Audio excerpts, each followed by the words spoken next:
Okay. Looks like the video is a little bit cloudy. I don't know why. Yeah. Well, hopefully you can hear me well and see me well. But to me, it looks like the. Let me see something. Hang on a second. That's a little better, I guess. All right. Good morning, everybody. Sawadee Cup. Sawati Tan Chow. That's good morning. And of course, we're at Pacamara Coffee. Pacamara Coffee Roasters. One of my favorite coffee shops.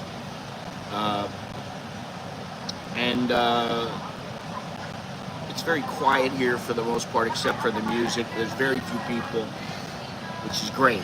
So let me just get started by saying right now the dollar to the baht, 36.58, which is pretty good. The air quality is 68, which is moderate. The temperature is 84 degrees currently, high of 94, low of 81. The feel-like temperature is 92. So, although it's cooler, it's still hot.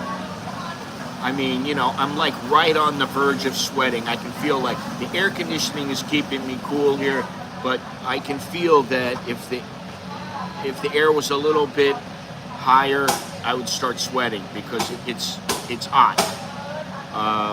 But anyway, whatever. It's always hot here, so you got to prepare yourself. If you're coming over here, prepare yourself for the heat. Mr. Two Quarters Korean will be coming here in a few days. And I'm sure he's adequately prepared, even though he'll be sweating profusely. Everybody that I know who comes here, they always sweat a lot. And even my wife and my kids now in the heat, they seem to sweat a bit. Good morning, Mr. Gotta Love Thailand. Even the wife and kids sweat. And, you know, we use that air conditioner in the house all the time. Well, we have two air conditioners, but we use both of them. Good morning, Vixter. And, you know, we just do that because we need to. It's just so hot out. So it's always hot. Be prepared when you come over here. 73% humidity. The dew point is 75%. I am the only person in this coffee shop right now, which I love. But we're going to go over a few things today. We're going to go over what a comfortable retirement will cost you in 16 Asian countries. It's always the Swenson's girls that are always the loudest. I can always hear them in the morning.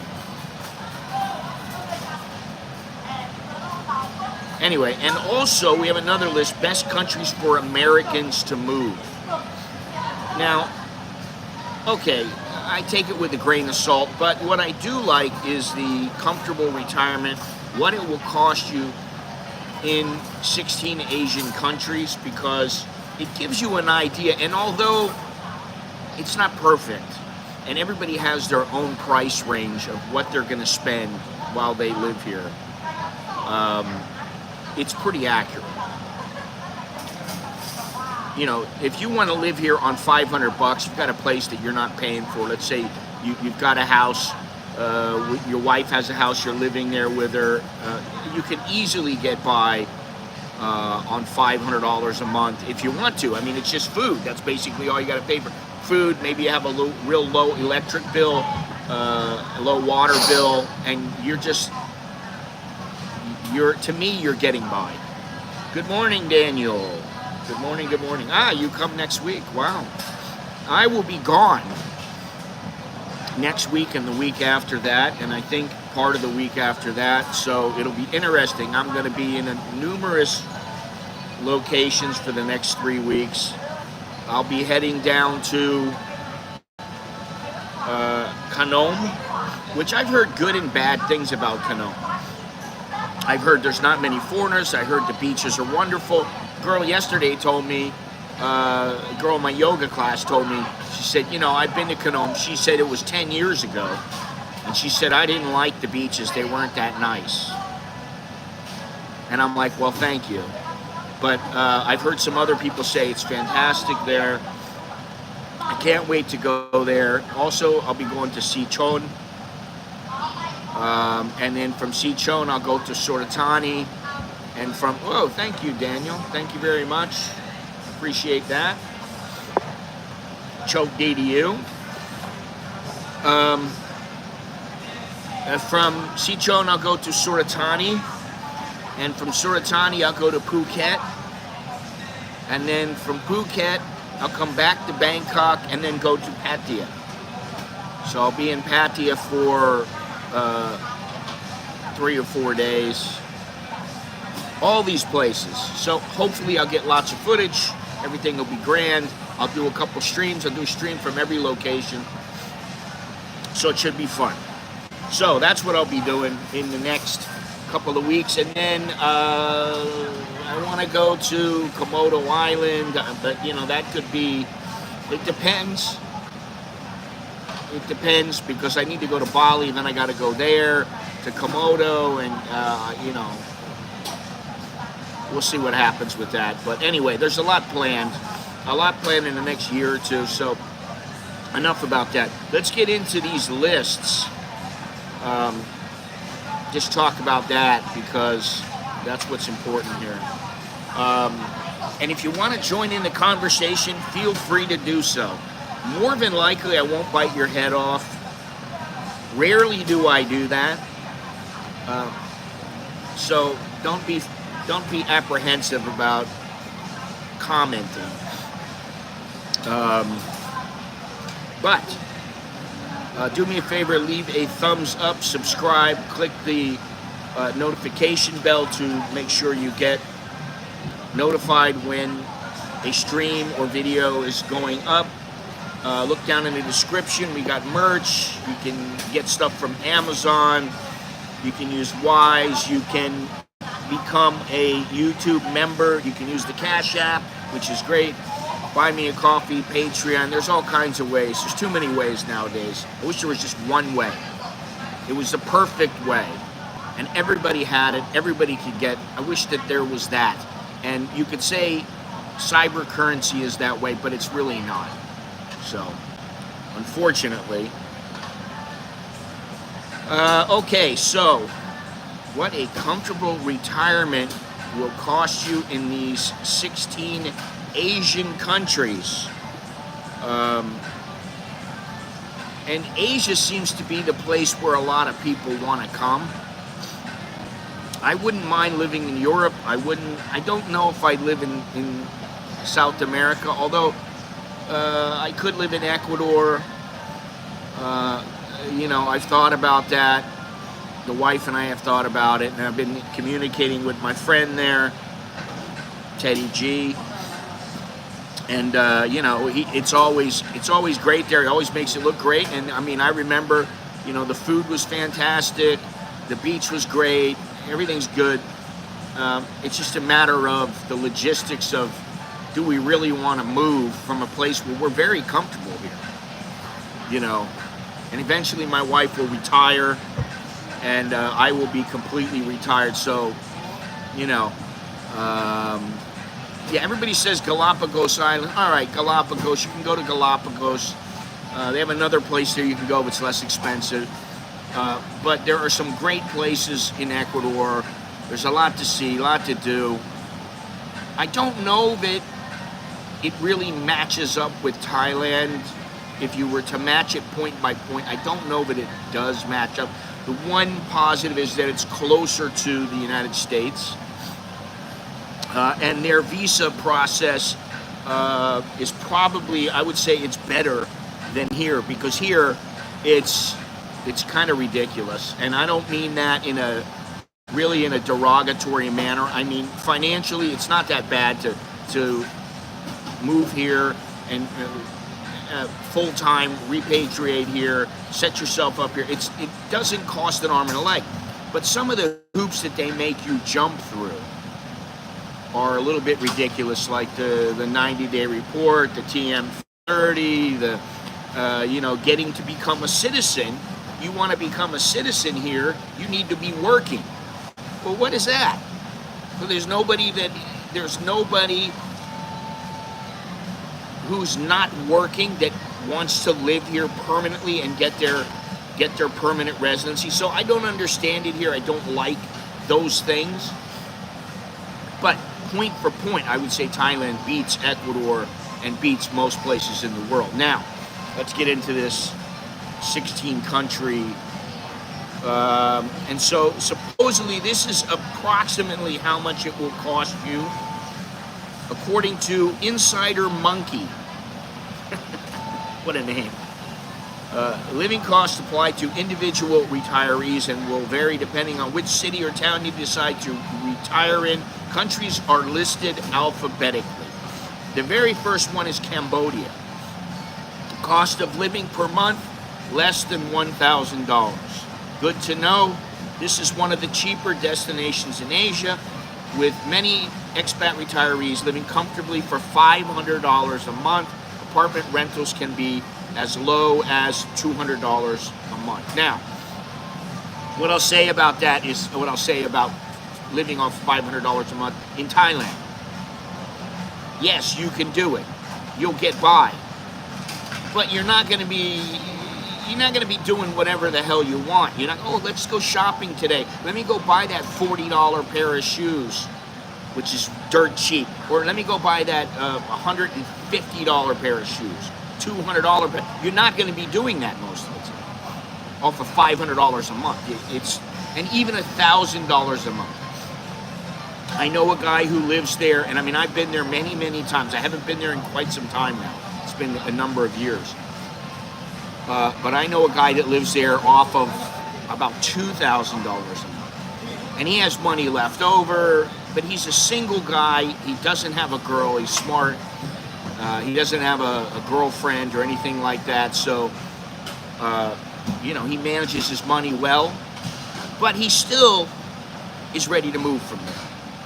And it's just because, his opportunities are better back in the U.S. And so he's lived there for a couple of years. He used to live here. He doesn't want to live there anymore. He wants to get out.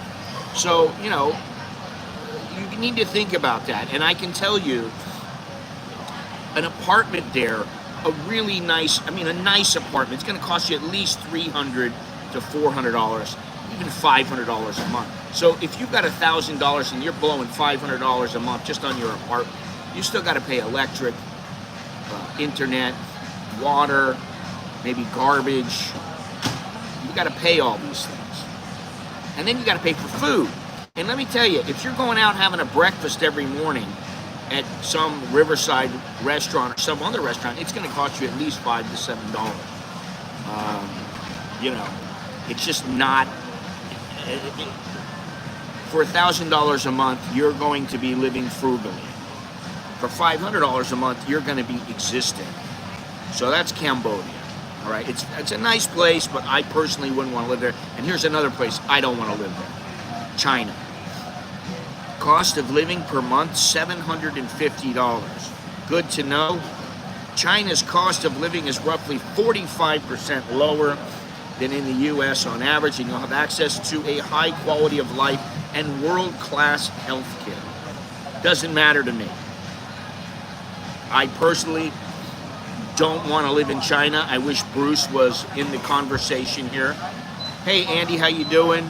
Now, there's very few people in today's chat that want to talk, which I don't know why, but maybe you're all just listening.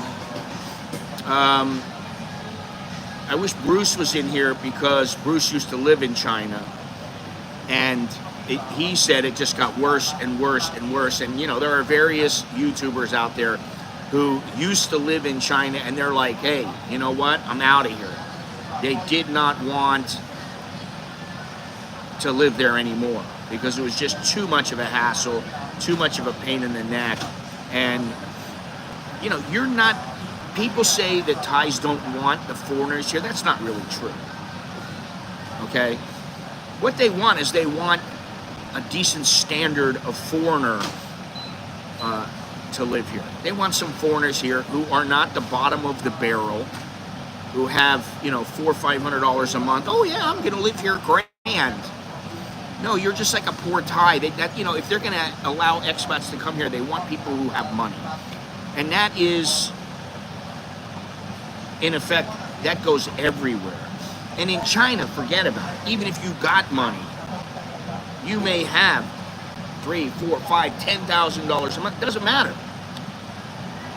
You know, they really, it's us and them. Thailand is not always us and them. I mean, there is an element of that here, of course, but not like in China. So, and forget about China. For me, there's no way I'll go to China. I don't even want to go there again. I've been there twice. Plus, I've been to Hong Kong. Plus, I've been, you know, other places. I've been to Taiwan. But, yeah, I just forget about it. All right, Indonesia. Indonesia is a great place. I love Indonesia. Cost of living per month, $1,000 a month. Okay, again, $1,000. You're gonna need to be frugal with your money. Yeah, sure, you can get by. You can live okay. But $2,000 a month, you're gonna be living very well.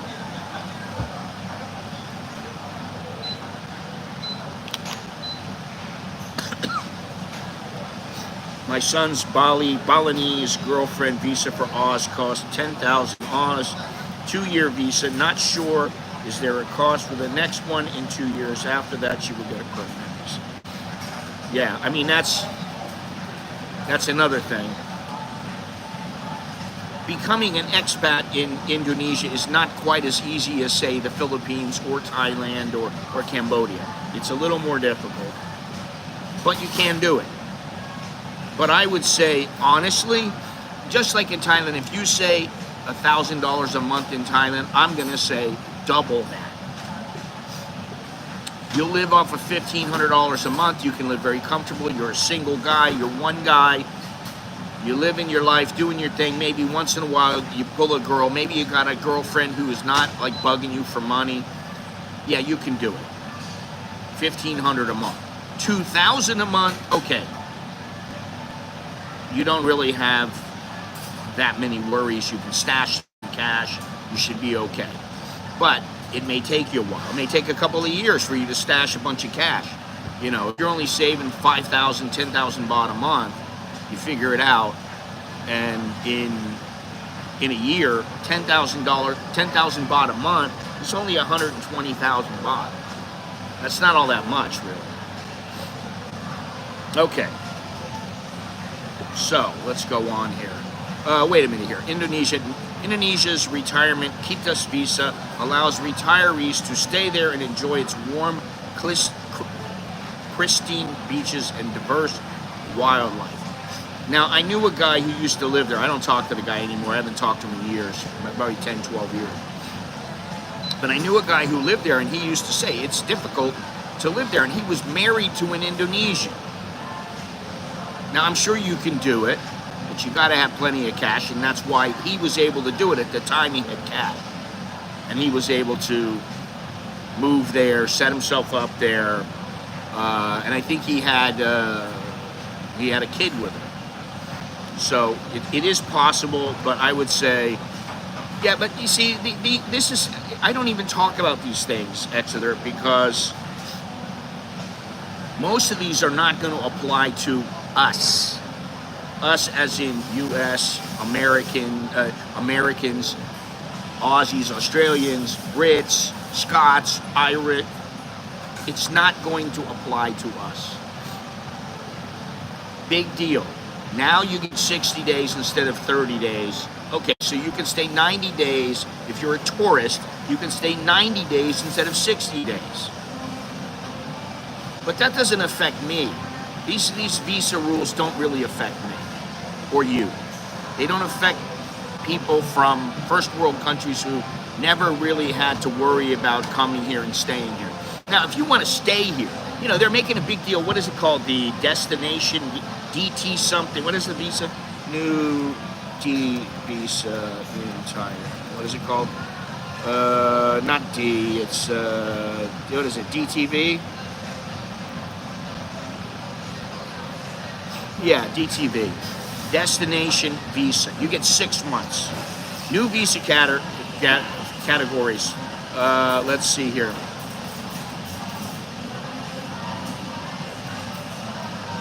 Okay, so you know, you can stay longer. You can stay 60 days, get a 30-day extension, so you get 90 days instead of 60. But guess what? If you really wanted it before and you wanted to stay for, say, 100 days, you could just leave the country. So now you don't have to leave the country unless you want to stay over 90 days. But really, it's not that big of a deal. It is close to impossible. I can tell you I have tried. And if I want to become one, the chance of me becoming one is relatively slim because I'm not working here paying taxes. You know, on a scheme like people who have a job in an office or something like that. So, but let me see this destination visa. New visa categories, namely the Destination Thailand visa, will cater to specific groups such as remote workers, digital nomads, impound patients, and wellness seekers, encouraging diverse demographics to explore Thailand. But I think you have to, let me see here, I think you have to have 500,000 baht in the bank. You know, which, if you have 500,000 baht in the bank, you could come here anyway. I mean, it's not that big of a deal. Yeah, financial evidence of a supporter or guarantor with a credit limit of at least 500,000 baht. Now, that's not that much money. I don't know, 14.5, something like that. But that's just to stay 6 months. You have to be 20 years of age, which there ought to be a rule about digital nomads who are like in their early 20s, like before 25 or 28 or something, I don't know. Of them just going, okay, I've had enough here in America. I'm going to live on my own and travel. I think the requirements for them should be quite harsh. It should be difficult for people to do that. And I think for the most part, I mean, getting a visa like a nomad visa or something like that, it says here $13,650, so maybe that's what it is.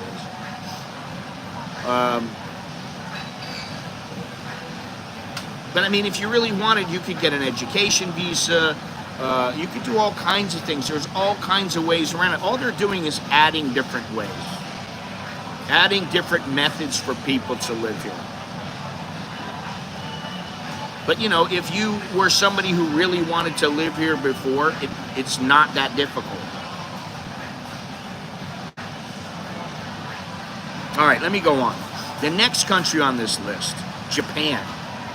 Now it says cost of living per month, $1,500 to $2,000 in many cities. Good to know. There is no specific retirement visa for expats, but a long-stay visa can help expat retirees remain in Japan. Too bad Sammy's not in here right now.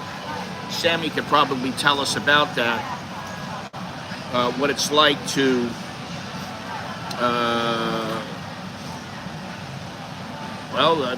it seems like they would have to, yes.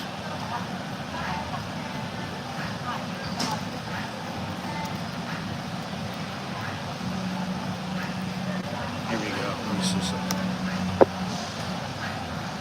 If they stay over 180 days, then they are a tax resident, which I don't know. I don't want to say anything about this because my attitude is not a great one about these taxes. About Thais asking me to pay tax. There's a double tax law or agreement between Thailand and America. And while I understand their desire to raise more money, they always want to raise more. This is how governments operate. They are businesses. So Japan is $1,500 to $2,000. Now, I don't believe that. I don't think Japan is the most expensive anymore. I think there's one other place that's more expensive, but I'm not sure. I know they were at one point, like Tokyo was the most expensive city in the world. It's not any longer, but it's definitely in like the top 5 or 10. I would say you need like $3,000 a month to live in Japan. But like I said, Sammy could probably tell me. I don't think he makes that much. I don't know. Maybe he does. But 2,000, okay, if you're a single guy and you're living frugally, yeah, you can get by there. 1,500, I don't know, man. And I've been there a few times, and I know that every time that I was there, I mean, it was a struggle not to spend an exorbitant amount of money. And I don't mean exorbitant like, you know, I'm there for 2 weeks and I'm going to spend $10,000. I mean, you know, I was there and it was like every meal it was $10. I'd go to a little vending machine to try to get something cheaper, or I'd go to the whatever the 7-Elevens there to get something cheaper. I had to do that all the time. I don't want to do that if I lived there. Who wants to live like that in a place? Maybe that's how it is in the U.S. now for Americans. I don't know, you know, where it's hard to be able to feed themselves. But that's too much. Anyway, that's Japan. All right, now the next one on this list, and it's a little surprising here, but it says Laos. Cost of living per month, $1,500. Good to know, Laos offers adequate health care that includes 30 private hospitals and a medical insurance system. And what I found in Laos is that, yes, it is not really that cheap. Listen, nowhere is that cheap. And nowhere is gonna, I haven't been somewhere, the only thing is, let me slow down here. In Portugal, and what was the other place? I was just there not long ago. The espresso, the coffee, was dirt cheap. I mean, it was like $1.50. It's like 50 bucks. I mean, that's what it is here at a place like Cafe Amazon. But this was top-notch espresso. It was very, very good. And it was like $1.30, $1.50. But other than that, everything was, you know, most things are at least near some other country. Now to me, it's stabilized all over the world, pretty much all over the world. I mean, granted, there are places where something is dirt cheap, and the only thing really that cheap here is apartments, condos, townhouses. You can get them for cheaper than in the U.S. You can see that. But a lot of things like food, forget about it. I mean, I get Thai cheeses, and they're just as expensive as American cheeses in some cases. You know, I buy some things, and I'm like, this isn't cheap. Go to the grocery store. Every time I go to the grocery store, I'm spending 30 bucks, maybe 50 bucks. Yeah, I mean, there are some places, but I would say on the whole, in the past, it used to be, it was all over the place. Now it's kind of like most of the world is maybe like here. Some of the world is here. Some parts of the world are here. And here is like the U.S. and other places. But a lot of places are just like right here. It's very, very close. And in Thailand, forget about it. Forget about it. I mean, you might get transportation that's a little cheaper. You might get apartments or accommodation that's a little bit cheaper. But once you live here, you'll see. You're going to spend, I mean, one big expense for me is food. And it's not like I'm eating stuff that is just way, way overpriced. I don't go out and buy, you know, a ton of stuff. What is this guy saying? Sawadee Kap, Sawadee Kap. Hello, everybody. Yeah, so this list said $1,500. Thank you for getting me back. It said $1,500 to $2,000 for Japan, and it said $1,500 for Laos. So that doesn't make sense to me, because Japan is more expensive than Laos. I don't care what you say. I mean, I've been to Vientiane, I've been to Luang Prabang, I've been to all over there in Laos, and it just doesn't make sense. I would say in Japan, it's more like $3,000, or say at least $2,000. That's, you could probably live somewhat comfortably if you're frugal. You just watch your money. You don't have a lot of bills. You know, you're not racking up credit card debt, and you don't owe for this and owe for that. You know, just the basics. Well, I mean, I know people. I mean, I think Sammy has a roommate, 2 roommates, or something like that. I don't know if he still does, but so that's how he gets around it. But like, you know, I think he's in his 30s. And personally, like at 60, I don't want a roommate. I don't want a roommate. You know, my wife and my kids is enough. But I certainly don't want another person that I have to count on in the house, and I have to live with, and I have to deal with. I just don't want it. All right, so like I said, Laos 1,500. Japan, they're saying 1,500 to 2,000. I'm saying 2,000 to 3,000. In Laos, I would say 1,500 is probably a pretty good thing. Just like Cambodia, I would say at least, you know, 1,500 is a comfortable number, not less than $1,000. Less than $1,000, and you're gonna. Here's the thing: you're living overseas. You're living in a different country. For most people, in the beginning of their time in a foreign country, the first, say, 5 to 10 years, say 5 years. They're getting accustomed to living here. They're spending a little bit more than they would if they had lived here for a long period of time, and they've got it all down. It's all wired. They know where to get the cheapest this, the cheapest that. But, and that's why I'm saying, if you have less than $1,000, yeah, you're going to be, you can do it, but you're going to be, here's the thing, do you want to pinch pennies?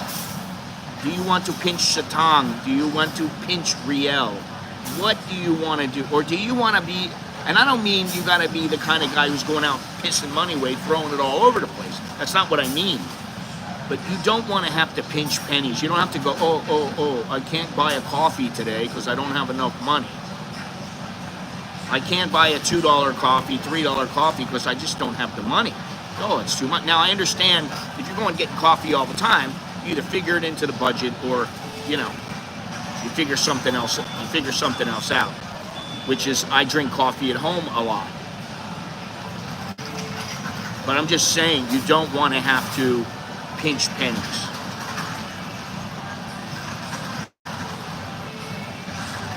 All right, let's get to the next place on the list here, Malaysia. Now, see, this is what I don't understand is Malaysia, cost of living per month, $1,600 per month.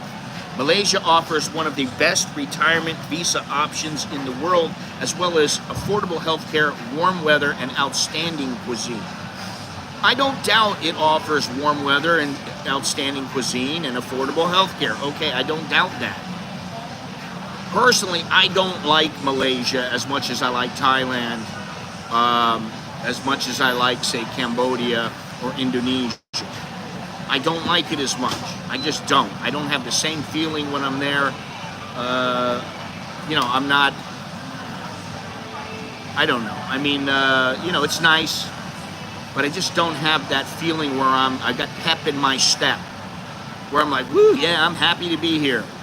Now, I understand there are places that you can get that feeling, and I understand that it's, you know, I've only been to Malaysia a couple of times, but for $1,600 a month versus Laos that they have $1,500, and Japan that they have $1,500 to $2,000.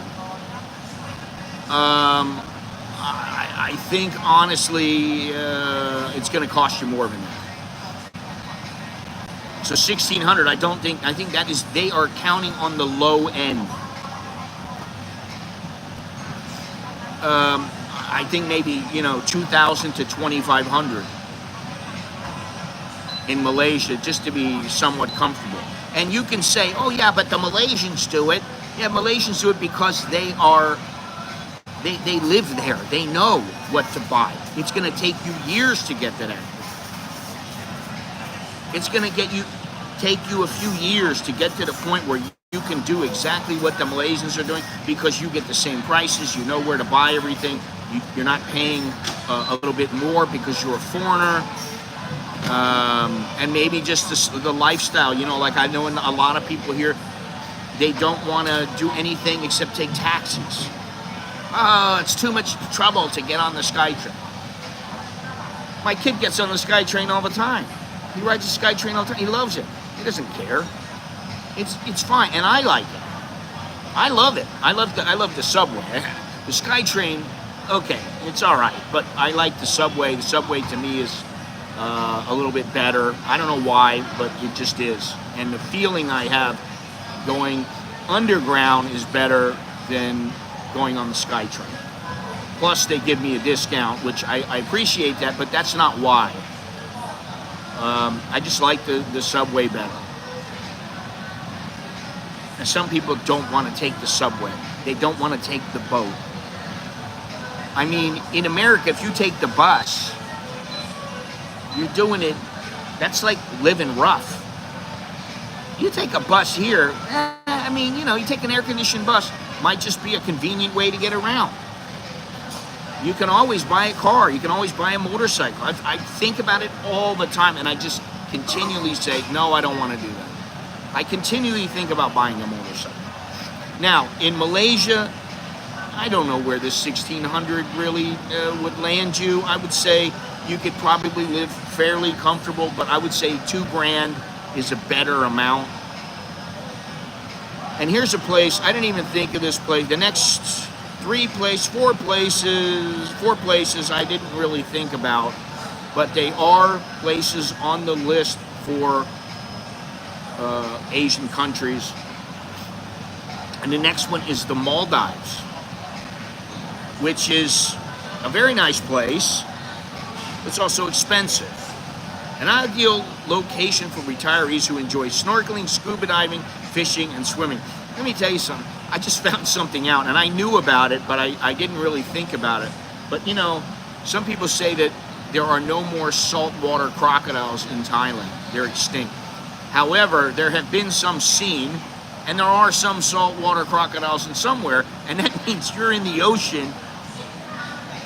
You could feasibly see yourself face to face with a crocodile in the ocean. Unlikely to happen. You could be kayaking along, and then all of a sudden you look over, and boom, there's a 10-foot croc.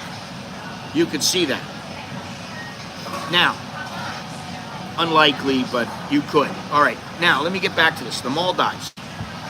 Cost of living per month, about $2,140.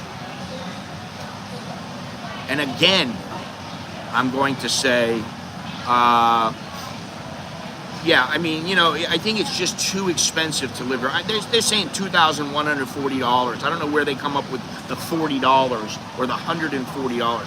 I'm going to say in the Maldives, you better have about $3,000 to live comfortably. That's all. And especially if you want to go scuba diving, fishing, all that stuff costs money.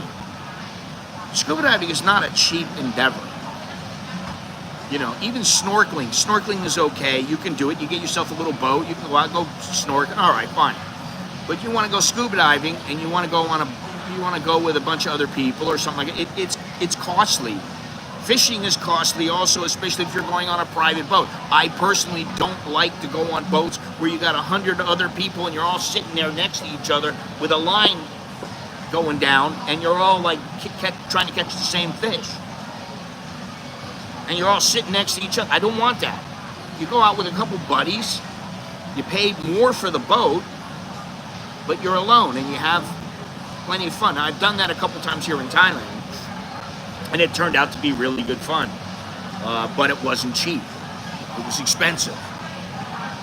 All right, next on the list is Mongolia. Did it say Southeast Asia? No, it said Asian. Okay. So Mongolia.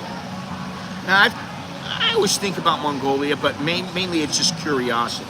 It's not that I'm thinking to myself, oh, I got to go live in Mongolia. Yeah, scuba diving is expensive. Golf is expensive.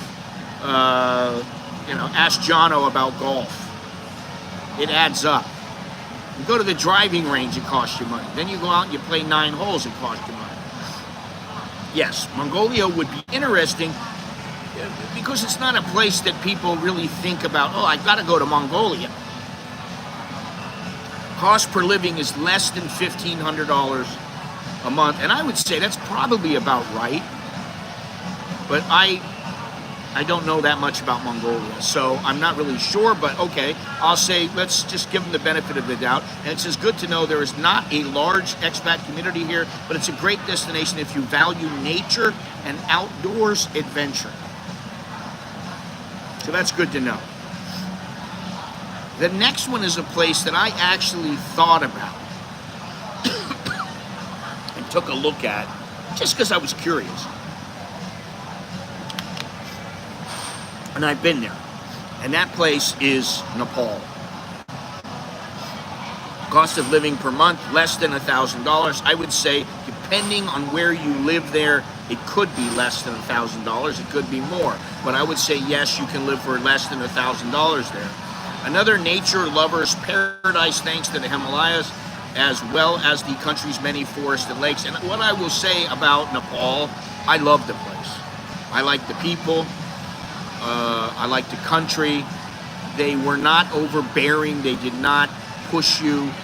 They asked you one time, if, hey sir, would you like this? No, thank you. And that was it.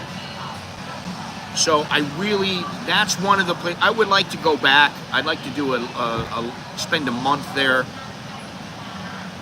Have a nice journey. I'd like to go there with the wife, although I don't know how she would like it, but I liked it a lot.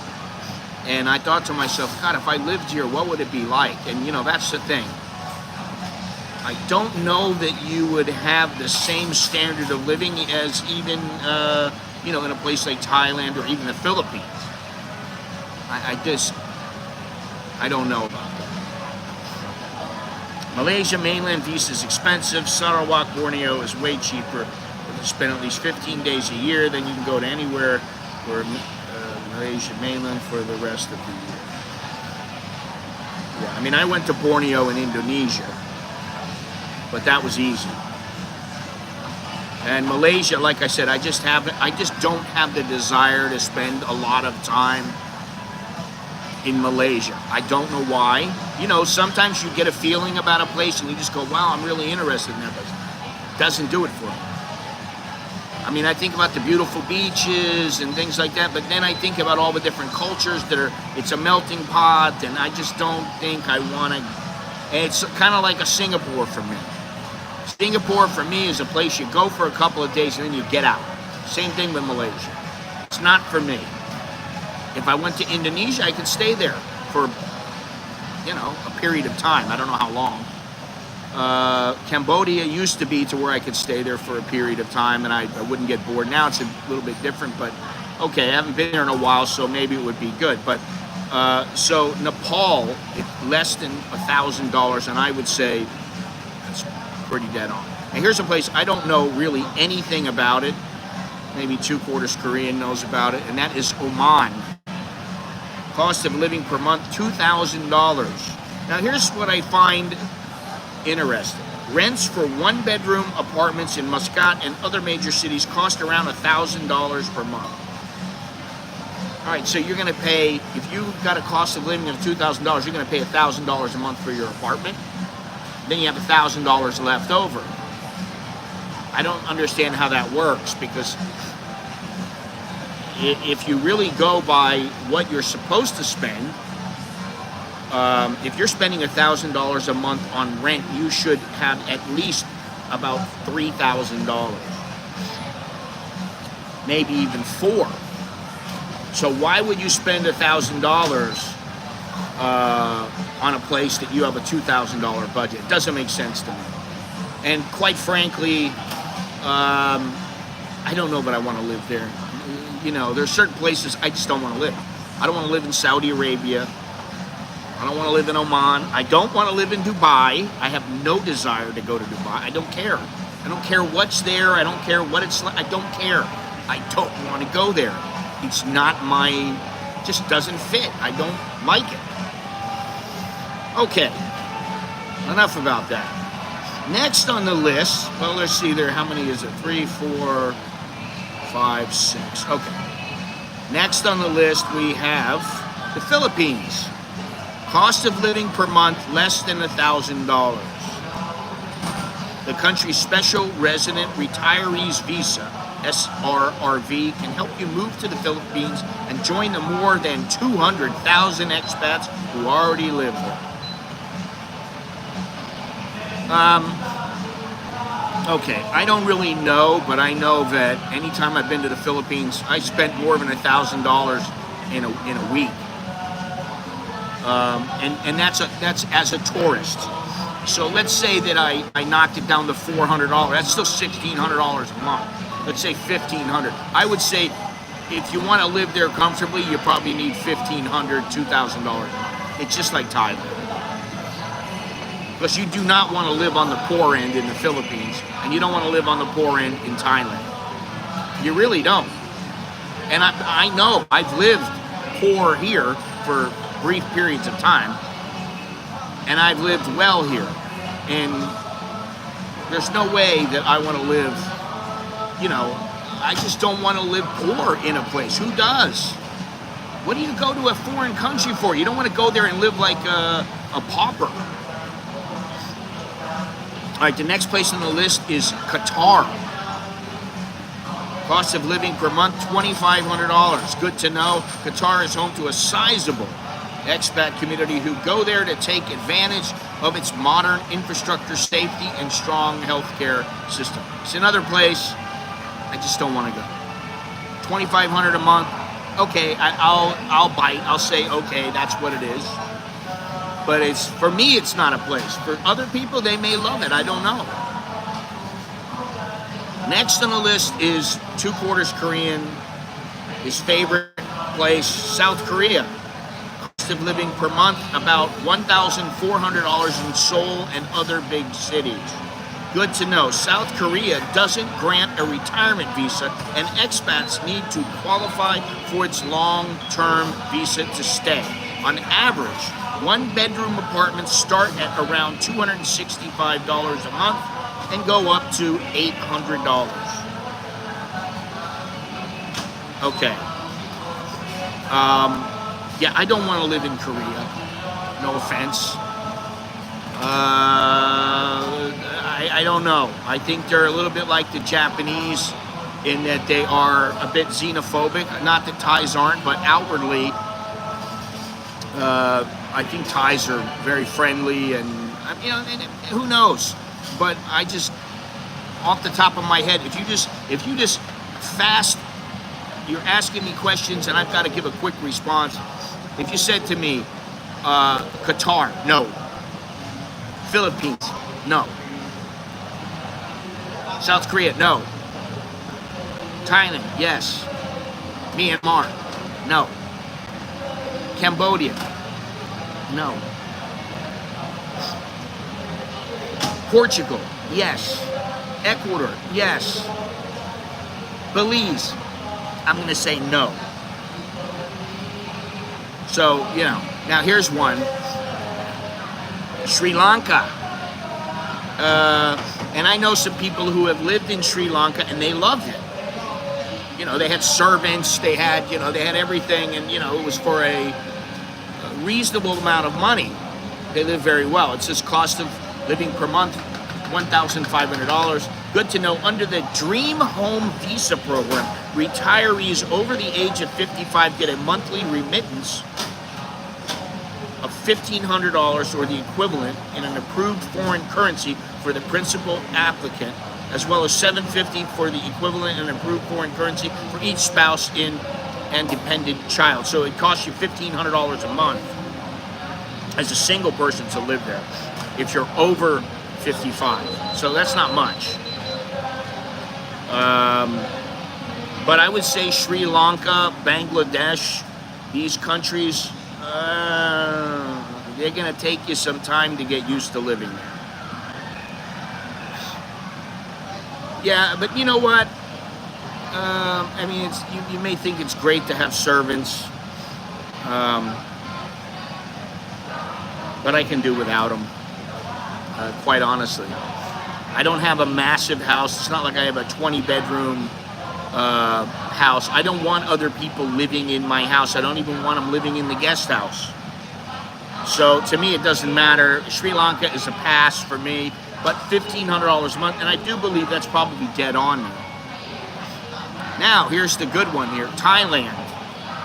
Cost of living per month, $1,000. Now, I think we all know, in most cases, $1,000 is like, you're stretching it. It's the bare minimum. You can get by, but you definitely have to be frugal. You have to be careful. You can buy an $800 to $1,000, but you have to be frugal. You have to be very careful. You have to watch how you spend your money, where every cent goes. I just think that's not enough. I think you need at least $1,500. $2,000 is better, but okay, $1,500 you can live very comfortably. Yeah, there you go. Sri Lanka infrastructure is crap, and you know, who wants that? I mean, you know, it's really when you figure out a list of everything. I'm talking about for most people in this stream. You figure out a list of what you want, what you need.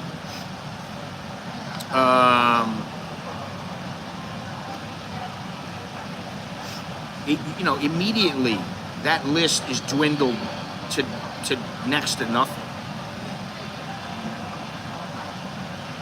You know, I mean, there's like, let's say there's 200 countries in the world. I think it's 191 or I don't know. It depends on what you consider a country and blah blah blah. Let's say 191 countries. Out of 191 countries, there's probably 30 countries that I could afford to live, 30 or 40, and out of those, maybe half of them where I'd want to live there. I don't personally want to live in Sri Lanka. All right, now let me go on here. Hey, Thailand, $1,000. I've already said $1,000 isn't enough. And what I find funny is they're saying one-bedroom condos within a mile of a beach cost around $500 per month. Okay, that's half of what you want to spend there. That's half of your $1,000 a month budget. While resort-style one-bedroom houses near Koh Samui cost as low as $1,200. $1,200. That's over your budget. Jono, what's happening? An important factor for me is the stability of the government. Well, you know, people talk about how the government's always changing here. There's a lot of problems with the government, but the government is quite stable here for the most part. Well, $2,000, that's what I was saying. I got 2 kids and a wife, can live quite comfortably with $2,000 a month. No, that's Jono. I can tell you that's Jono.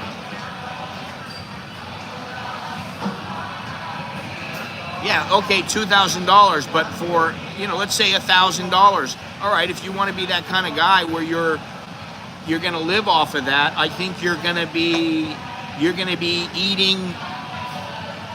You're not going to be going out buying a bunch of groceries. I can tell you that the groceries that I spend, I would spend at least 12,000 baht a month on groceries just for me. Now, what is that, $350? That's not that much. Really. And then you figure a place to stay. And if the place is, say, let's say it's $400. Now you're talking almost $800.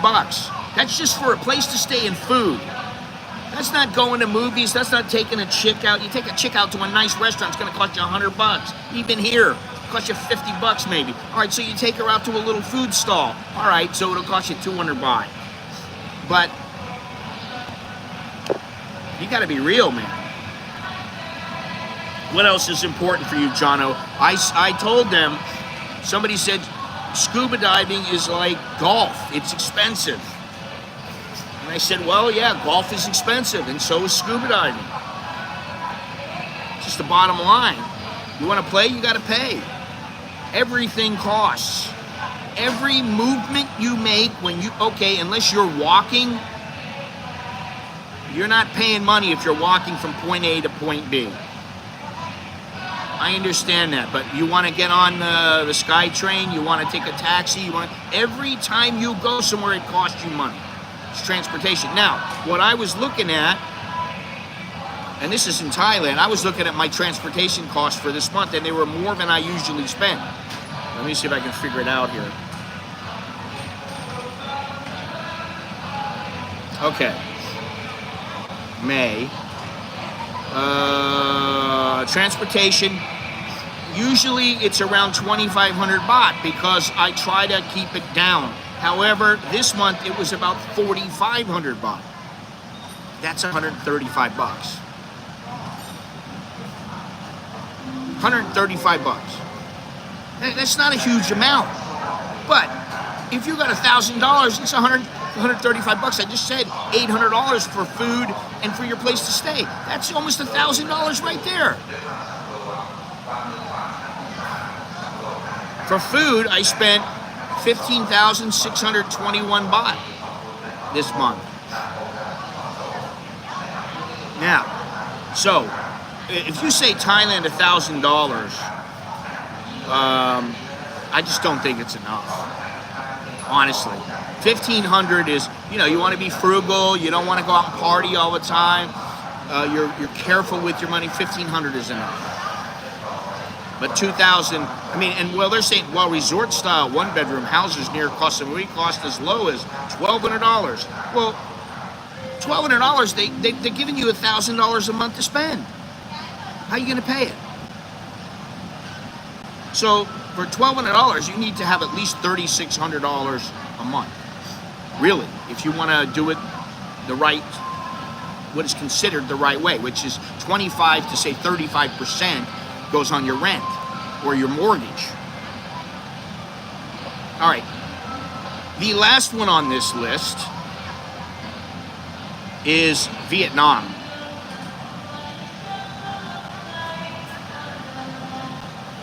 Yeah, well, everybody says that about Taiwan. I don't want to live in Taiwan. Just because of that. Just because of that. I don't want to have to worry about the Chinese. I don't want to have to worry about that.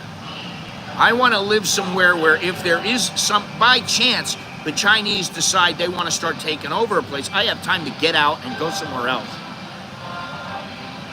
I live here with hi Carlos, I live here with my wife and daughter. I take care of her parents that live next to us. We live and eat well on $2,500 a month, still have extra. Yeah, okay, I understand. You're living up in, what is it, I forgot what the hell it's called.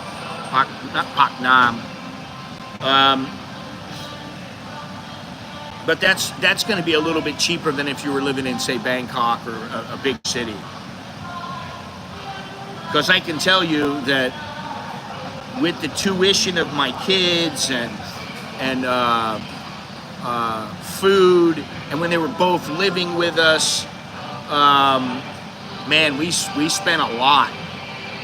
Now, fortunately, the wife has the Providence Fund. She can put money in her Providence Fund, and they match her Providence Fund, and she can put in 15%, 20%. I forget what she said. She just told me the other day how much she puts in. I think it's 20%. She puts in 20%, so they match her 20%. So, that's good, but we couldn't afford to do that before because of the kids' tuition, because not only are we paying for their tuition, we're also paying for books, we're paying for them to have money to go back and forth to school, we're paying for a kid to have an apartment, we're paying for that kid to have food, we're paying for that kid to come back and forth to our house, to have money for clothes, and so, it adds up. Yeah. Well, it's a little difficult. You have to do everything through the U.S. if you're an American.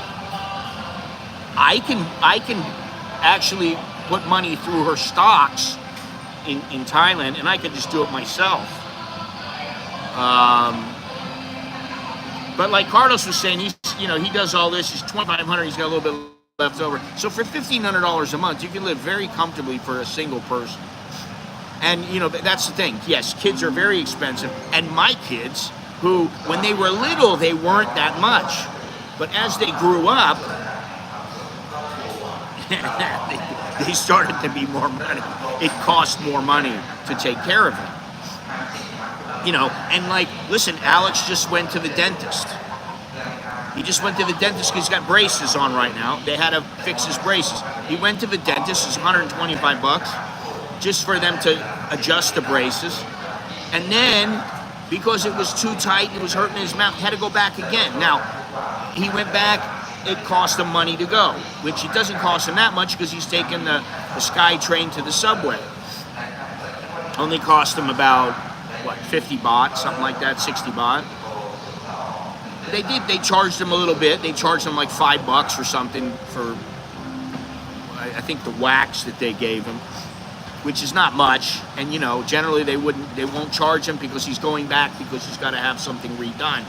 But what I'm saying is, there's the dentist for him. There's the dentist for me. There's the dentist for Bo. There's the dentist for Nicholas. There's the eye doctor for me, for them, for... people don't think about this stuff. There's no retirement visa in Vietnam unless you're married to a local or business. Yeah, I know that. I looked into it. And that's a reason not to live there. No retirement visa, to me, is a very good reason to say, I'm not living here. I'm already saving for my kids' school tuition. Good thing college is cheaper in the Philippines. Well, cheaper is not always better. So maybe you have to pay a little more to get better education. I don't know. Yeah, Sid, our cat. We had to take him to the doctor a couple of days ago.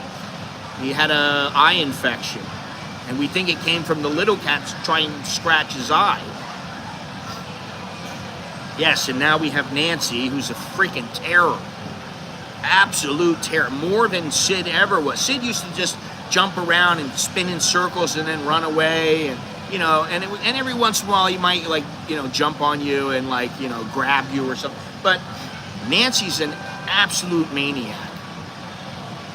I'm at the point where I'm like, listen, this thing gets a little bit bigger. It's going outside. It's not living inside. Which I don't want to do that, but if I have to, I will. All right, so Vietnam, let's get back to this real quick. Let's finish this list up. Vietnam, it says cost of living per month, less than $1,500. All right, I'll bite. I'll say yes. Yes, but I'd say 1,500 is comfortable. Just like in Thailand, it's comfortable. You can do it on 1,000, but it's more comfortable. Good to know. Retirees will have access to affordable health care here, and you can find decent house rentals for $300 to $800 a month. Okay, again, $800 a month is more than half of $1,500. So what are they thinking? You can live on less than $1,500, but you can get yourself an apartment or a house for $800 a month. Who's going to do that? You don't have the money. $300, okay. And I know a guy who I don't remember the guy's name or anything, but I met him, hung out with him, and he wrote me a few times, and he was saying he was trying to find a place, and the thing is that they were trying to rip him off and charge him more than he knew what other people were paying. He knew the Vietnamese were paying one price and he was going to have to pay more. And he's like, listen, I lived here for 5 years. I'm not paying more money. You give me this price or I'm not living here. And they were like, well, no, it's not that price. And he's like, all right, fine. He's like, I won't live here. And then he just didn't. I don't know what happened with him. But, Vietnam, I would say it's for some people.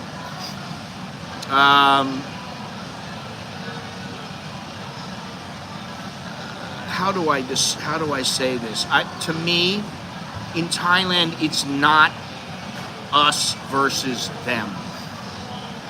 It's be a decent person, and most of the time you will never have a problem. That may be the same case in Vietnam, but in China, in Vietnam, I think sometimes it's no matter what, you're Chinese, you're Vietnamese, you win. You're a foreigner, we don't, you know, you're lucky to be here. And I don't always look at it that way. I'm not lucky to be here and lucky to have the Thais allowing me to be here because I'm a guest. Yes, I am a guest, and I follow the rules. And because I follow the rules, because I've done everything that they've asked of me, I don't get any hassles. But I don't want to be hassled for nothing. Like if I'm in China, or maybe I don't know about Vietnam, I don't want to be hassled.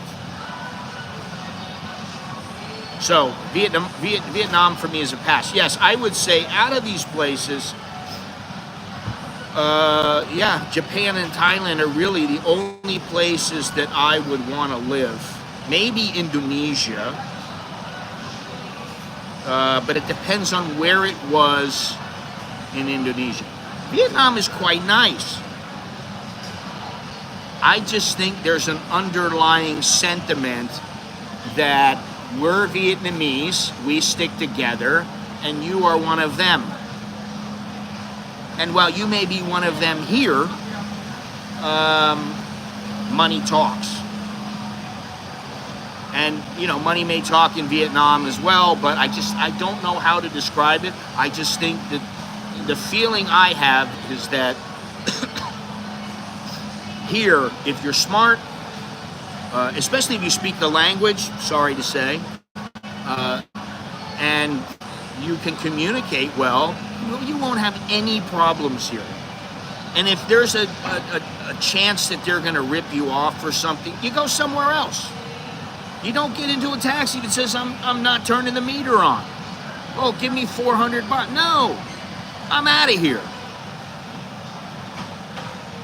What is this? Only Bali in Indonesia, since it's more laxed on the Muslim stuff. Or is that not true?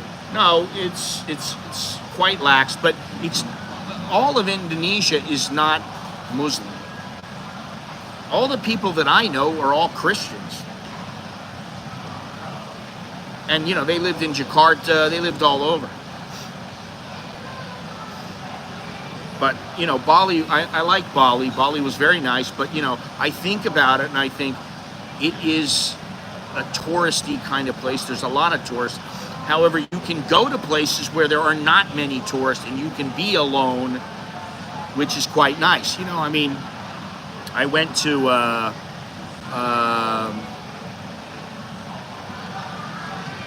what is the name? Karamas Beach.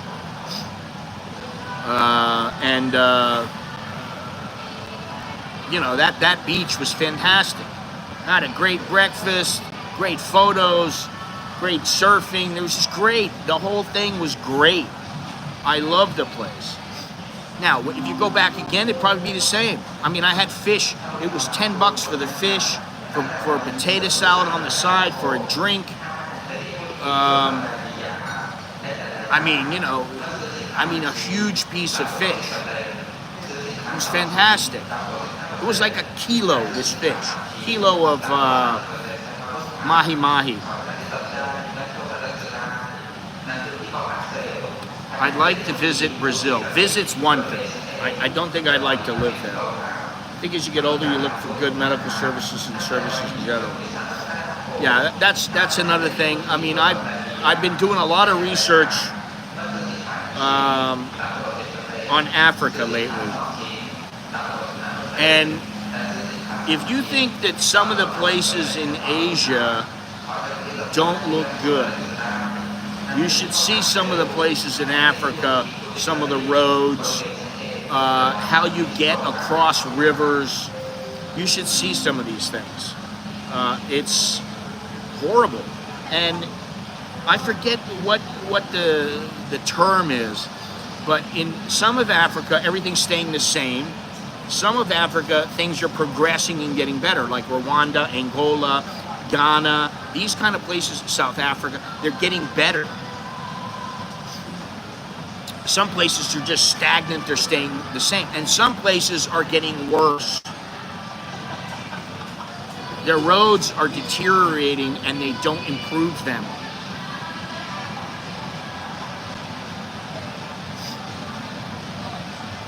Yeah, of course. I mean, it's absolutely, it's crazy. Some of these people are just absolutely nuts.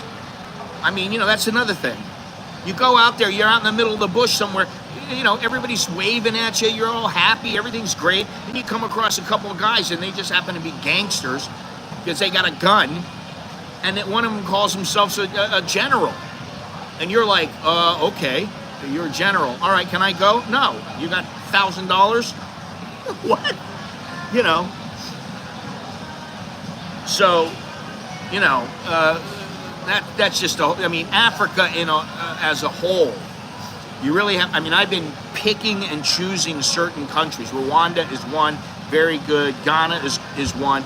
Tanzania and Kenya, okay. South Africa, Namibia, Mozambique. Some of these places are quite nice. You can have a great time there. And you don't have the hassle that you get in places like Burundi, Central African Republic, Congo, DRC. All right, now I got one more list here. And this is called the best countries for Americans to move to. Because we know you're thinking about it. It might be time to take the plunge. Which, the places on this list,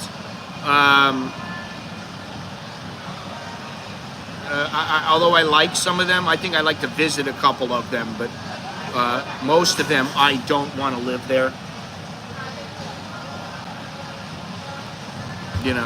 I just don't. So let me go over these. And there are, God, I don't know how many there are here.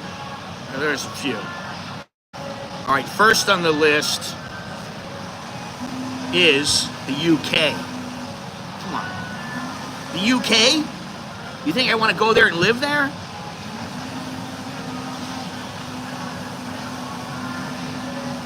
I don't want to live in the UK.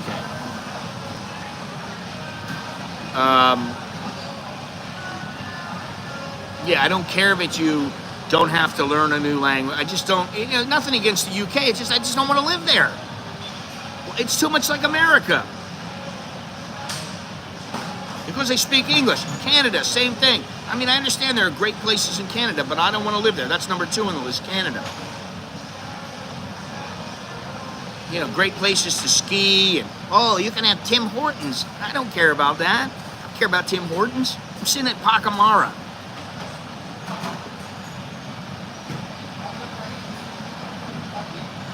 Marriage visa, 5th year immigration is required to do a home visit. I don't understand that either. I think it comes from, in the beginning, people just trying to do sham marriages and get away with stuff, and the Thais not wanting to, they don't want to put up with it. I understand that. But, you have certain guys, and I'm one of them, who've had visas for many, many years. Clearly, I'm not really a risk. Now, a guy who has his 1st year or 2nd year visa,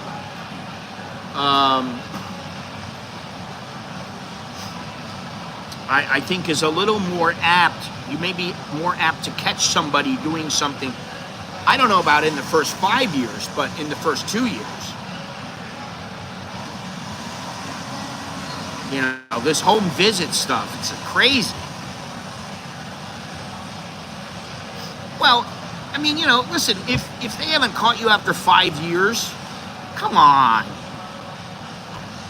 Really, what is this? They're spending time on this stuff. They could be spending time on other things. And that's what I don't understand. They could be spending time doing a lot of other things. And I do think that if they want to get more tourists, Thailand wants to get more tourists, well, giving people the opportunity to stay longer is a good way to promote that. Personally, I don't think they need to have more than 40 million tourists. I don't think they need to hit 40 or 50 million. I know it's more money. They're earning more revenue. But when are they going to stop? How much money do they need? Why is it that they have no money? They're getting millions and millions of dollars from the weed, and they want to do away with it. It just boggles my mind.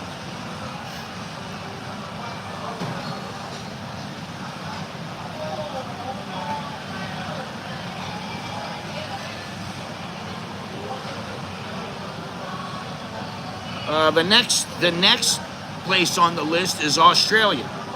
No offense, known for its laid-back lifestyle. So is Thailand. There are a lot of places that are laid back. Stunning natural beauty. Okay, I understand it's a big place. It's a continent. There's a lot of beauty. Great. There is beauty other places. Thriving economy. Okay, it's expensive. Whether surfing along the Gold Coast, exploring the outback, or enjoying the cosmopolitan vibe of cities like Sydney and Melbourne, expats can find a balance between work and leisure in the land of Mad Max and Imperator Furiosa. Australia's strong job market, world-class healthcare system, and diverse multicultural society make it an attractive place to spend your exile. No thank you. Nothing against Australia. I'd like to go there to visit, but I don't want to go there to live. Singapore, forget about it. There is no way in hell that I want to live in Singapore. It's too small. Yeah, the whole spinning is illegal. Okay, I understand that because of the Chinese. Oh, I know importing chewing gum is illegal. Their transportation system is quite good, although getting a taxi is a pain in the ass in Singapore. You got to stand in the queue. Sometimes it's quite long. The taxis aren't there. It's just ridiculous to me, and I don't want to live there. To me, I would be bored out of my head. I got bored after a week, so I don't want to live in Singapore. Yeah, well, but they're not going to make that up from losing the weed. They're just stupid. They're going to lose millions and millions of dollars. Oh, we're going to get that back from the tourists that are going to come. Okay, do what you want. That's how I just think about it. I go, do what you want. What I say, obviously, it doesn't matter. My point of view is, it's not like they're coming to me going, please, will you let us know what you think? I understand that. But I just think it's just foolish, so foolish. When you have alcohol, I can always bring that argument up. Alcohol is much more dangerous than marijuana. And it's the alcohol industry that doesn't want marijuana catching on because they don't want the competition. All right, so Singapore, forget about it. There's no way, as an American, I want to live in Singapore. I don't want to work there. I don't want to live there. I just don't know. Germany? Maybe. I don't know. From the bustling metropolis of Berlin and Munich to the charming villages of Bavarian countryside, expats can immerse themselves in a standard of living as high as a 5-liter beer stifle.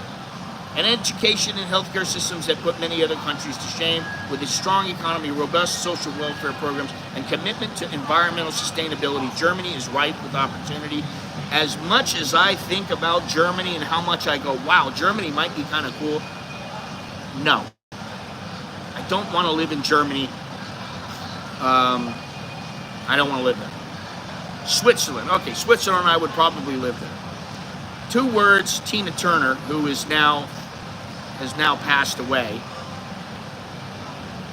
She left the U.S. in 1995. She relinquished her American citizenship and moved to her sprawling lakeside compound in Küsnacht near Zurich.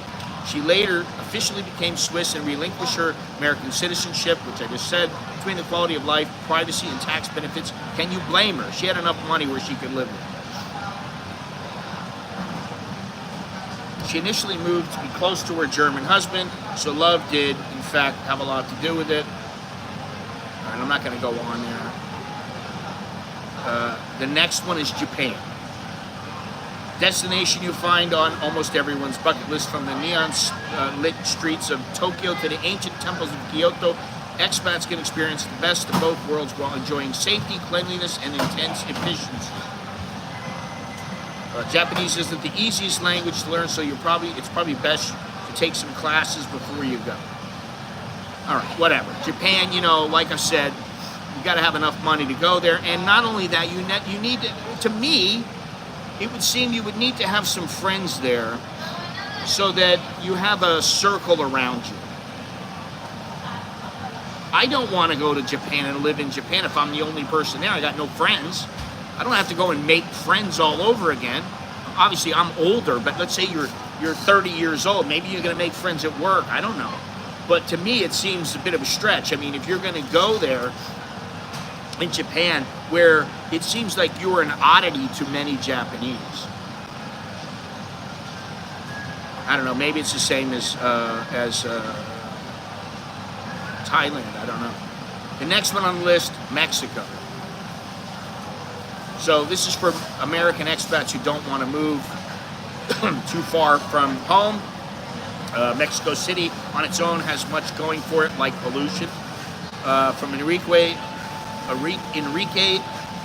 Olerva's Michelin-starred Mole Mecca, Pujon to Statement Museum Architecture in David Chipperfield's, I don't know about all this shit, Jumex and Fernando Romero Sumaya. There's also charm in San Miguel de Allende, white sandy beaches in Tulum. Okay, that sounds good. And enough ancient ruins to keep history buffs satiated. Mexico's affordable cost of living, delicious cuisine, and proximity to the U.S. make it an exceedingly attractive destination. All right, I wouldn't live in Mexico City. I don't know who would live in Mexico City. And the pollution there is quite bad. I don't think you want to move there. I would live in a beach area with... I don't want an American community, an expat community all surrounding me to where I'm like, oh, I've got all these American friends. I want a small community. A few people, that's all. I don't need all these people. I don't need a bunch of American friends. All right, the next one on the list, and this is kind of surprising, but I have talked about this, and that is Ghana. This coastal West African nation is renowned for its stability, hospitality, and entrepreneurial spirit. The capital city, Accra, is a buzzing metropolis of 2.6 million residents, modern infrastructure, bustling markets, and beautiful beaches. Ghana's commitment to democracy, development, and social progress puts it high on the list of ideal destinations for American expats. As much as I like Ghana, I don't know. I haven't been to Africa, and I haven't been to Ghana. I haven't been to anywhere in Africa. So I'm a little apprehensive to say, oh yeah, I'd move there. I have to go there. That's just the way it is. Let's see here. God, we got 5, 6, 7. Okay, 7 more places. Crazy. Let me go real quick here. The next one on the list, the Netherlands. Now that marijuana is legal in more places, the Netherlands can finally let its other, less vacuous selling points shine. With its progressive social policies, bike-friendly cities, and thriving cultural scene, the Northern European land of windmills is great for American expats who don't mind a little overcast weather. Listen, 30 years ago, 35 years ago, I probably would have moved to the Netherlands. Now, I don't think I would. It's not the same. When they had the Gilder, I would have moved there. Now, I just don't think I can do it. And it's not that I don't like it. I like it there, but I just don't think I can move there. Next, Sweden. Famed for its egalitarian society, stunning natural landscapes, and emphasis on work-life balance, Sweden is a paradise for many expats. From the modern architecture architecture of Stockholm to the pristine wilderness of Lapland. You've got the town and country boxes checked. This is the land of Svensk, Ten, Ingmar, Bergman, and ABBA. So there's really something for everybody. Okay, I like ABBA, but you know, that was like 1970s, 1980s. Sweden is also hitting high marks in the areas of sustainability, gender equality. I don't care about gender equality. I'm sorry. I don't have a problem with gender equality. For me, that's a non-factor. And innovation. Spotify, anyone? Okay, I like Spotify. I like Sweden, but I wouldn't live there. Too cold. UAE, I'm just not even going to look at it. I don't want to live in the UAE. It's hard to choose between Dubai and Abu Dhabi as they're both so wild in their own way. But expats with a need for a luxurious lifestyle and extreme heat need look no further. No thank you. Pass on UAE. And I know there's a lot of people, oh my God, I got to get over there. There's a lot of influencers. Oh man, Dubai is the place to be. No thank you. Portugal. All right. I like Portugal. I do like Portugal. Before I would say yes, I would love to live in Portugal. I'd like to explore it some more. I'd like to take like another trip or two with the wife and go there and go to some places outside of Lisbon, because that's where, if we were ever to move there, we would move somewhere outside of Lisbon. The Iberian Peninsula is an underappreciated gem. The culture, the history, and the fish are just some of what make Portugal such a desirable country for expats to move to. First, there's Lisbon, a metropolis so exciting, its name should be uttered along with Paris and Rome when discussing the greatest cities in Europe. Then there's the endless beaches, wine. The wine there was quite good and quite cheap. Mild climate, and same with the espresso, and low cost of living that make it a contender for the best expat destination. I really like Portugal a lot, but it's a place where just like Ecuador, I like to go back another time or two, get the feel for some other places, check it out, and then maybe I would move there. Then we got New Zealand. It's good enough for the hobbits, it's good enough for you with its breathtaking scenery and laid-back lifestyle. Why do I hear that all the time? These are buzzwords. Breathtaking scenery, laid-back lifestyle. I mean, that's Thailand too. Breathtaking scenery and laid-back lifestyle. Thailand offers it's New Zealand offers American expats a refreshing escape to Middle Earth. Peter Jackson shot all 3 Lord of the Rings films here. New Zealand's robust economy, low crime rate, and high quality of life make it an appealing destination for those looking for a balance between work and creation. Oh, and there's a lot of cute sheep. I got cute cats, and that doesn't really thrill me. I don't need to see cute sheep. I don't really care about cute sheep. Shoot them. Get their wool. I mean, what else do you need from them? Eat them. Whatever. Sorry. All right, listen, I'm just going to say it one more time because we're almost done with this video. Do me a favor. Click like. Click thumbs up. Subscribe. Hit that notification bell. Think about becoming a member. $1.99. Come on. You can do that. Look down in the description. Got all kinds of stuff. We got merch. We got merchandise. An American in Bangkok merchandise. We got stuff from Amazon. That doesn't cost you a thing. You can become, like I said, a YouTube member. You can become a Patreon member. You could use CASHAPP. You could use Buy Me. You can do all kinds of things. They're all down in the description. And you can follow me on social media. I should be back in the groove pretty soon. I don't understand this. I'm sitting here and everybody's like, people are walking by.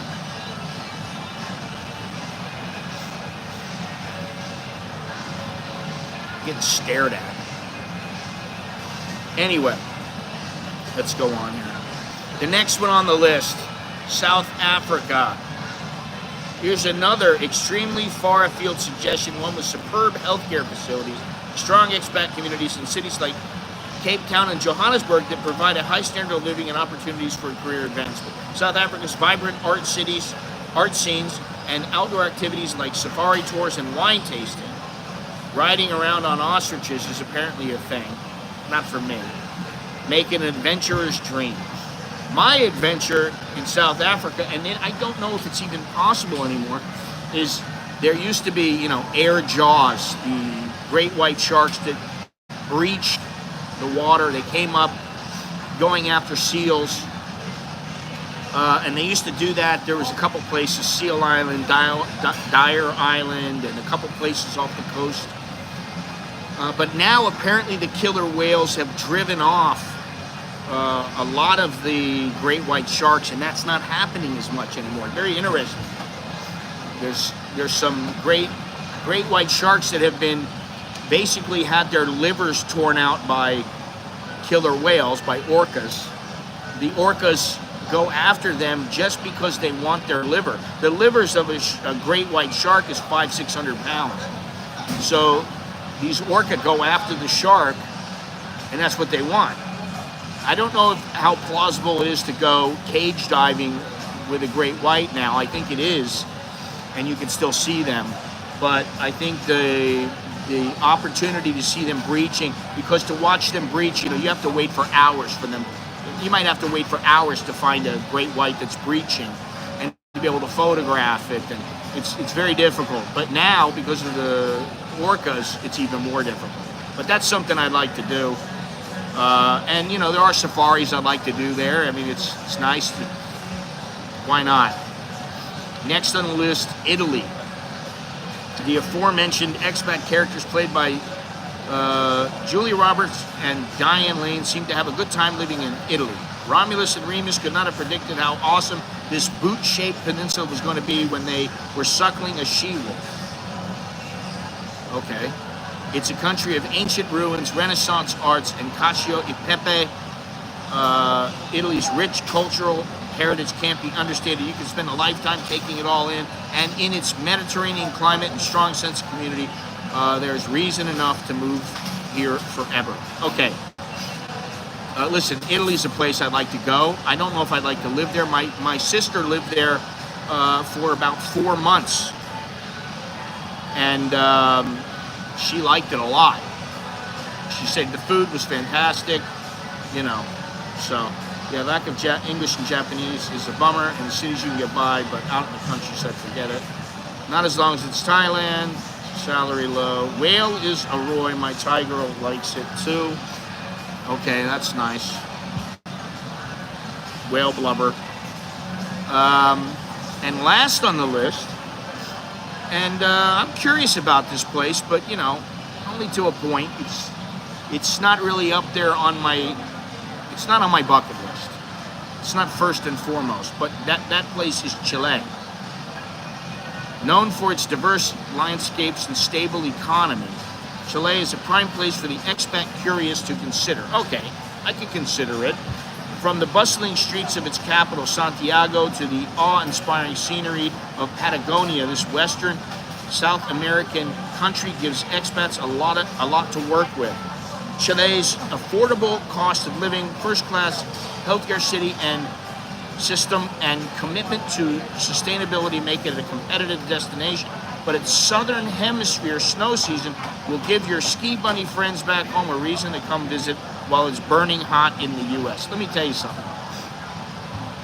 Chile sounds like a nice place. It's like Argentina. Okay, great. But it's just because there's snow there or you can go skiing doesn't do anything for me. Quite honestly. I mean, I could.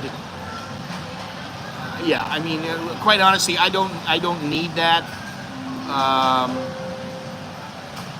Snow does not thrill me.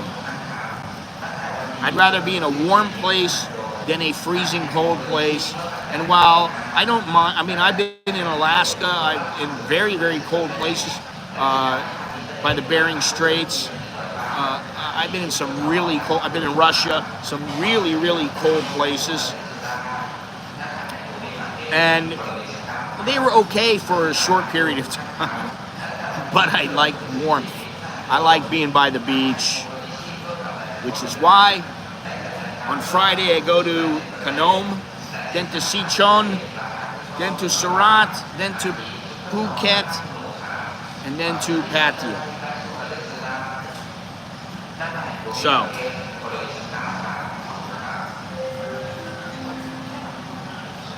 plenty of warm places here in Southeast Asia.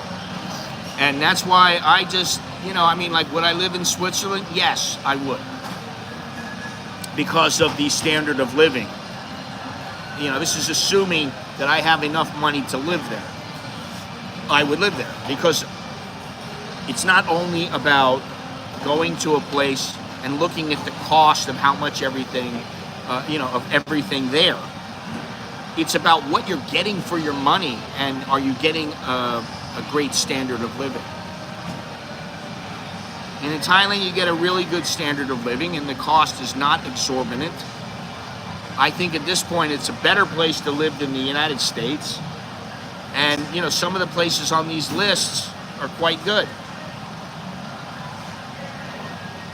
Too many cannibals. Where are we talking about? Too many cannibals. Listen, there is a place that it's almost on my bucket list. I'm trying to decide if it goes there or not, and that is Papua New Guinea. Do you put Papua New Guinea on your list, on your bucket list as a place to go? Very interesting place, but definitely not a very safe place. It's the kind of place that you could get in some major trouble in if you really wanted it. It'll find you. So I don't know about it yet. Anyway. Yes, I know all about it. I know quite a bit. I've done my research. Believe me, I do my research. What do you think I do most of the time? I sit and read things. And right now I'm in the middle of a book about Stanley and Livingston, and about Livingston going back to find this, to make sure of this, the source of the Nile, and Stanley being sent out to go find him, and everything that's going on. And that just, really, the book that I'm reading is called Into Africa by Martin Dugard. It's such a phenomenal book. He gives such insight to what was going on. You feel like you're traveling along with these people that are explorers, and exploring was much different back then. Oh yeah, I forgot about that. Yeah, that's. I don't want to think about that. I hope that never happens to me. Stanley found Livingston, yes, he did. But Livingston never made it home. He couldn't come back. He was too ill, too beat up.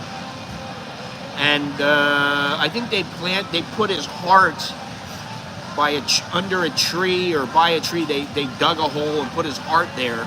And then they brought his body back to England. And he was given a royal ceremony. But I haven't reached the end of the book. I know a lot about these people. I've really researched these people. And I kind of have a hankering to go to Africa, but I'm not stupid. I don't want to go to these places where every place you go, they're like, where's your permit? How much have you paid? How much do you have? Oh, you have 500 in your pocket? Well, give me 500, that'll do. I don't want to go to these kind of places. I'd rather go to places that are a little safer, at least at first, until I get the swing of things. And I might be an old man when I'm there. I'm already an old man. I'm older. So, I'm not sure what's going to happen. And then the other thing is that I know my wife doesn't want to go. She's not going to want to go through some gnarly African countries. I just know her. She doesn't want to go through. She doesn't want to go there. She wants to go to nice places where she doesn't have to worry. So I have to think about that. Now, I don't want to bring her. I don't want to bring my kids. So, and if I want to go, some of the places I'd like to have somebody go with me. So, you know, there's a lot to think about. But that's what I do. I think about this stuff. Out of 10 places, maybe I go one place. Now, I wanted to go to Canom for probably a year. No, I'm not taking Chuck. Chuck is, how would Chuck protect me? How would he have my back? And don't get crude. You know, I mean, I would be the one who would have to protect him. I wouldn't get any protection from him.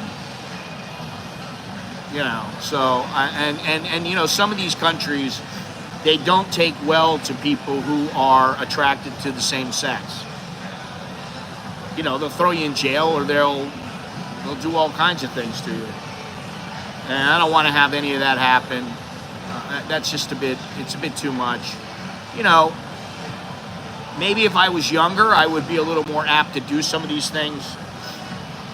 And like I said, you know, the one girl who, I don't know if she's nuts or if she just was like, hey, you know what, I'm going for it. She just has balls. And I appreciate what she's done. The one who she crashed, this Itchy Boots. She crashed, and she's done now. But she went all through Africa. She went into the Central African Republic, Congo. She went into all kinds of places. And I'm like, how did she go to these places? She didn't have major problems. But there was one video where she was like, you know, the first day I'm here, and I think it was in the Congo, she's like, I'm here in the Congo, and this guy wants money, that guy wants money, everybody wants money. I'm giving him my money. She's like, I spent, you know, half of the money that I was supposed to have as extra money.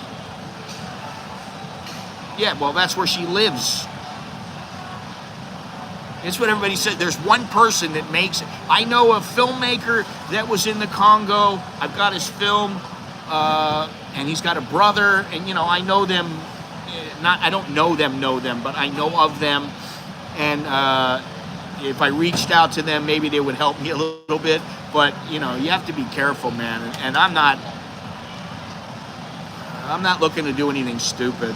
So, but, you know, Rwanda, South Africa, Tanzania, Kenya, all these places, they're fairly safe. Especially Rwanda. Rwanda probably has their act together more than anywhere.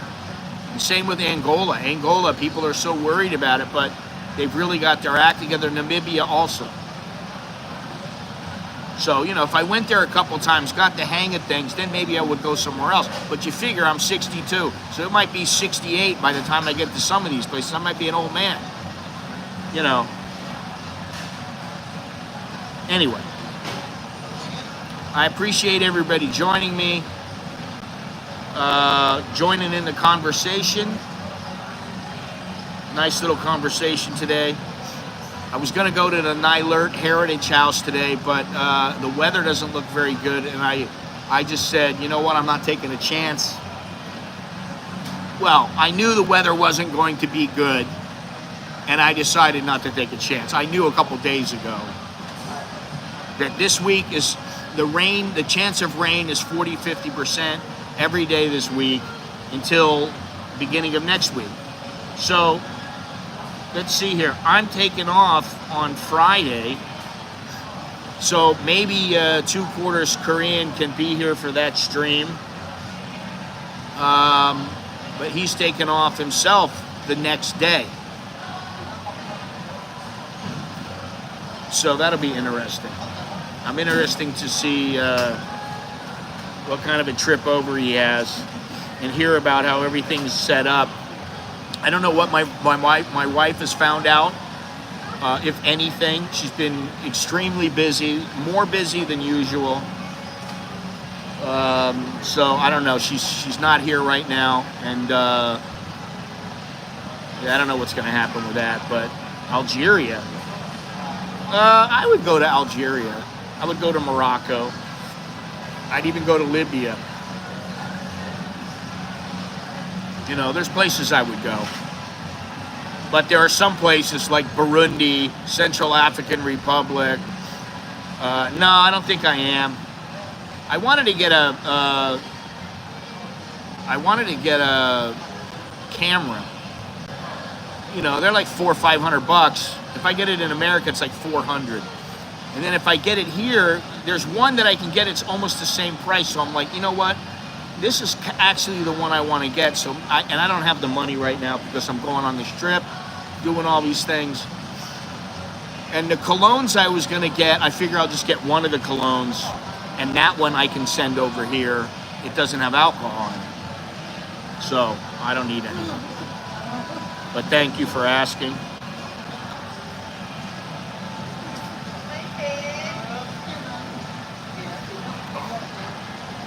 I think it'll be 2 people have been here this morning.